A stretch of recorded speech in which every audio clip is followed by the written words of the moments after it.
Yan, mga tanim ni tatay. Pero kami ang nag-aani. Siya ang nagtatanim.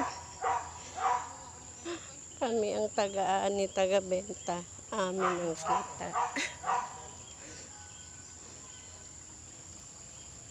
Halos kalahati daw tubig. Nang, Ang gatas. malamang. Ako pa anuhin nila tayo, lokohin. Pure daw talaga ang gatas. Sabi ko parang hindi ako nakatikim ng pure na galing pa talaga sa ano. Gatas kalabaw tayo. Maanggo. Hindi na sa maanggo eh. Saka matabang na sa Ang kanin. tabang, lasang tubig. Dapat pag sa kanin mo inilagay yun, yung madikit-dikit. Hindi na.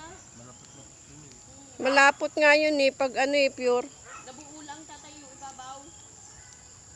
Tapos rin naman, bumabalik sa pagkatubig. Hindi tuloy-tuloy yung pagka ng kanyo, buo. Bumili na naman ata si nanay mo dito. Hindi nila talaga natikman yung pure. Kasi ako natikman ko eh. Nakatikim ako ng pure niya nang si Tatay Ading nagtitinda. Nakatikim ako niyan tayo, si Tatay Ading nagtitinda. Ang pure niyan malapot. Mabuti pa nga yung binibili mo sa mall. Mm. Di ba sa mall ay meron yung gatas na nakaganyan na pure. Mm. Eh di mabuti pa bumili ka na lang doon sa doon sa Tagaytayan. Di ba?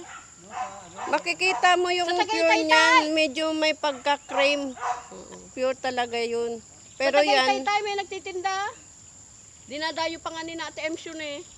sabi ko, parang walang lasa, hindi maanggo. Tinikman ko wala, tubig lang ang lasa At eh. saka pagdating doon sa kanin, parang nagsabaw gatas na tinimpla ka lang. Oo.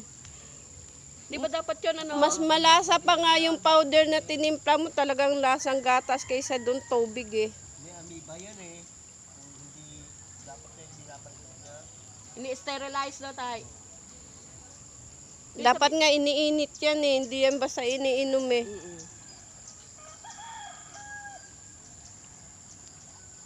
Sa Saudi, hindi mo sila kahit yung yung first milk, iniinit nila. Niinit nila. Talagang Pinakukulo. ipin mo fresh milk na Ipin mo tinapunan niya.